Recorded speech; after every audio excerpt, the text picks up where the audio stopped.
Hey guys, I hope I'm finding you well on this Saturday night or Sunday morning if you're watching this now. We had some big war changes come to the game.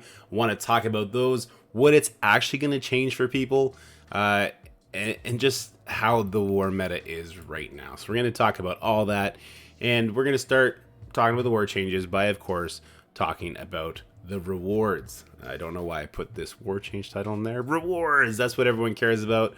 So here we go. Let's talk about the win-loss rewards for each individual war. So they're going to give us some different resources and some amplified resources. So we're going to get ions for green, blue, and blue 4. That's the ions that we use to upgrade our characters from ISO Blue 3 to ISO Blue 4. That's the material you need to unlock Apocalypse on all your horseman teams, as well as get into that Doom 5 eventually. And they're going to be increasing the gold amount. But in doing so, they actually have to take some stuff away. They're going to be taking away the purple catalyst. Fine. You get purple gear like crazy now with those blitz orbs. If you're a veteran player, then you probably have a giant stockpile of purple orbs as well. And they're actually going to be moving the T4s out of the individual war win-loss as well. And they're going to be moving that into the seasonal rewards, apparently. But war victory is now going to give more resources than losing. So you're going to be incentivized to actually win. I think that's great. So alliances aren't just going to fold up the second they see a slight punch up. And we're going to have some season changes. They did say they're going to be buffing the amount of T4s that are in the season changes. My thought on that is kind of mixed, because they're going to need to buff up the season rewards like 150 at all levels for, say, a diamond level alliance to break even. Because if we're getting, I think we get 45 or 40 per win, so that's 120 a week. So if it's any less than, well, I guess it'd be like 240 or something like that, right? Because it's over 2 weeks. It's going to have to be a crazy amount of increased T4s on that season reward, or we're going to have a net loss, and people are going to be fuming about that. So hopefully they're not dumb. But we're also going to be getting orange and teal catalysts. I think that's a fantastic change. We need orange gear like crazy. Teal gear, we're going to be needing that like crazy too. So that's great. We're getting some room nerfs. I was so happy about this. Going to take a little bit of the RNG out of the way, but not all the way. And I will hide for this while we talk it through. So Medbay, down from 40%, it's now only going to give 20% max health to defending allies. Some of the new teams just have an insane amount of life. You think about Darkhold, you think about the new Gamma team. It's just getting crazy. So Medbay started gaining some traction as a room you really wanted to take out. But now that they're taking that 20% life out, it does become the weakest defensive global room for sure. Going to be the last one you should target. Next we have Barracks. I believe it was 20%, so down 10%.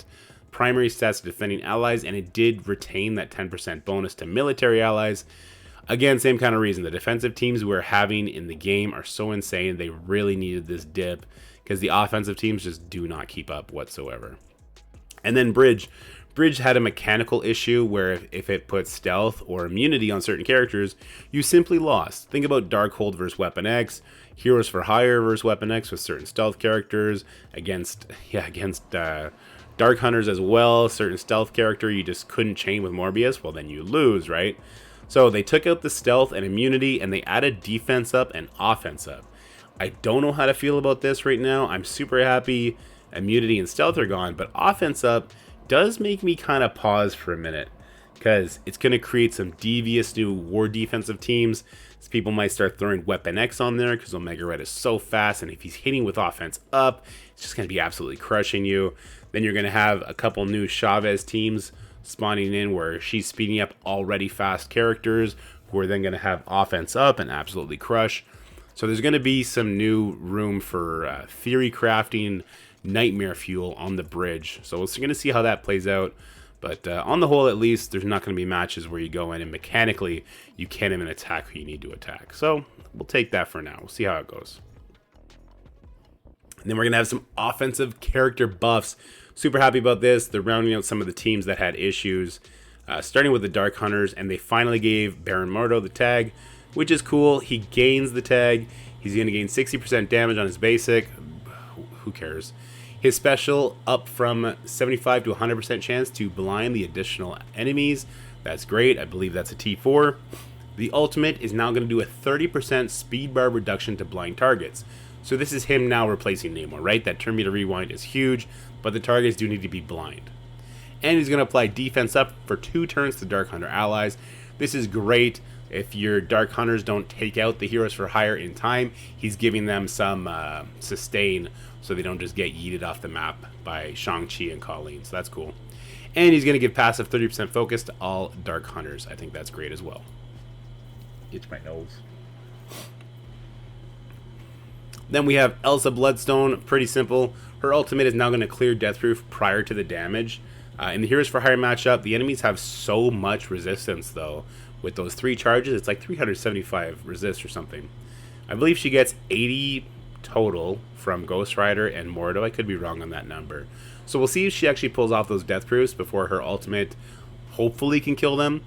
But the idea here is that this might help her beat up those Dormammu Hero for Hire teams or Red Guardian Hero for Hire teams and kind of nip that in the bud, which would be cool. But yeah, you're going to need Baron Mordo for this as well. And I know a lot of people skipped them. But yes, this should cause the Dark Hunters to beat the new hybrid versions of the Heroes for Hire, which is fantastic. We'll see how that goes in practice, though. And next we have the A-Force, a team that really needed some love. We'll see if they got enough. Captain Marvel Ultimate can now crit.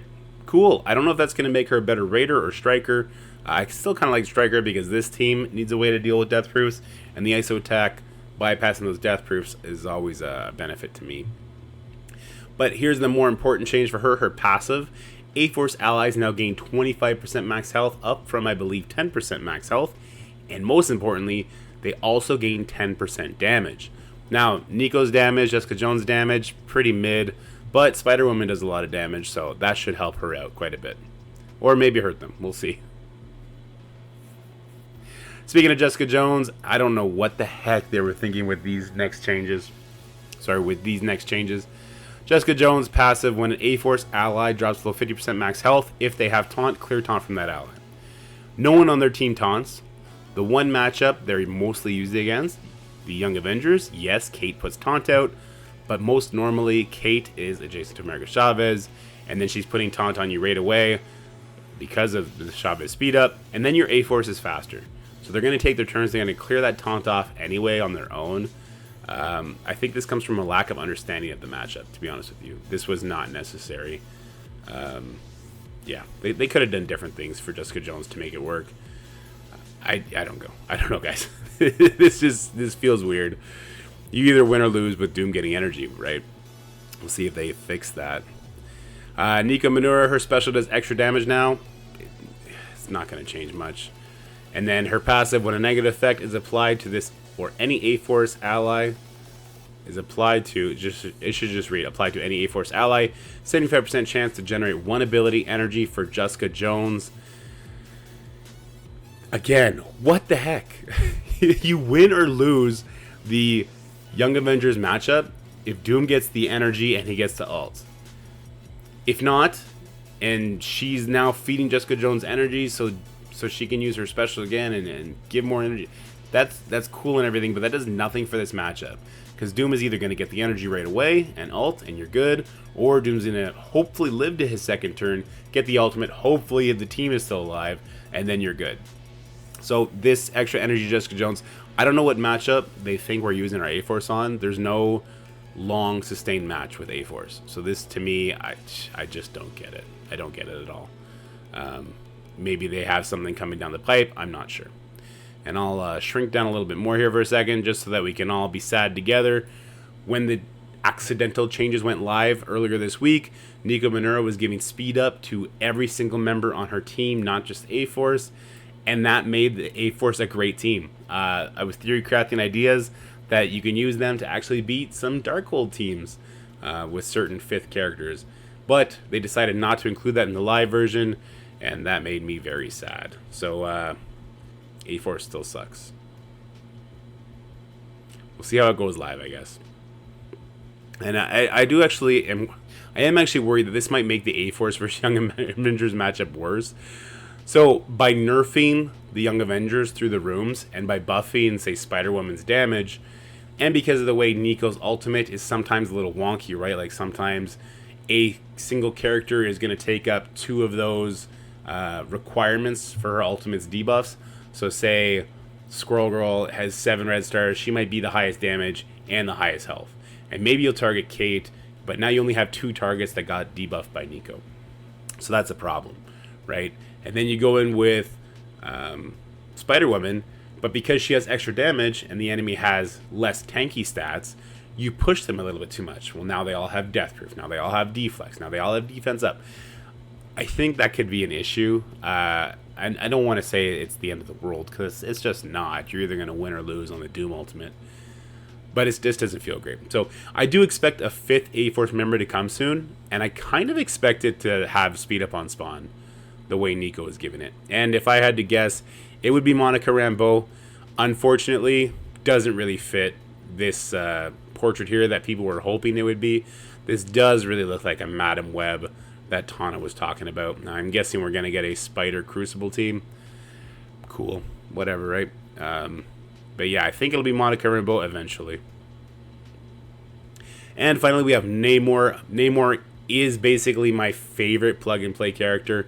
All he got was base stat increases, and to me this just screams, get ready for a Namor rework, get ready for a Wakanda rework when the new movie comes out, and he's going to be usable by stat-wise then, and he might get a little kit overhaul. Maybe he'll give that extra damage to Wakandan as well. Hey, I would love a good, strong Wakandan war offensive team. I think that'd be great. They'll probably throw in Nakia, maybe another character they find, maybe Claw or something. But that'd be really cool. So I'm excited for the changes to Namor. I don't think this makes him like a powerhouse. That 43% damage is a nice jump, but the teams that he's used against is really more mechanically for that turn meter and buff removal on his ultimate. So, in conclusion, what do we take away from all these changes? The rewards, the room changes, the character buffs. Well, I think they just want people to be more engaged with war. The current defense heavy meta and lack of incentives to actually win works very strongly against that. And honestly, I think the Gamma team was going to be too damn strong, with Medbay giving 40% and Barracks giving 20%. The way Red Hulk's kit looks is absolutely insanity. He has a Lady Deathstrike 3 of 3 ultimate that's actually more powerful than hers. He has this charge mechanic where he's going to get it up super fast in war, and then he's going to get 50% speed like Doom does, and then do like an Omega Red ultimate. Except his ultimate is going to flip everything, do more damage than that, and it's going to increase or change the battlefield effects, whatever that's going to look like. That's going to be pretty interesting. And you're going to get just demolished. Top that off with, they get a 50% damage reduction, so they get like a flatline defense up, but not an actual defense up. So it's not like you can go in there with your A-Force and flip the defense up so that you can try and nuke somebody. No. They can't get defense up. Instead, they just get a flat damage reduction, which is just nutty. Absolutely nutty, if you ask me. So I think they had to do all that, and A-Force is still bad, unfortunately. But guys, if you like this video, please like, share, and subscribe. I'm hopeful about these war changes and the buffs and everything. Unfortunately, I have to build WarO. I didn't put anything onto him, and I still think A-Force suck, but we can hope that they get a 5th soon, right? Anyway, stay happy, healthy, have fun. Enjoy the rest of your weekend, and tomorrow's Sunday, family day for me, so hopefully you guys are with your families or your loved ones, or just playing games on your computer. That's always fun too. But until next time, guys, take care, have fun, and I'll see you later.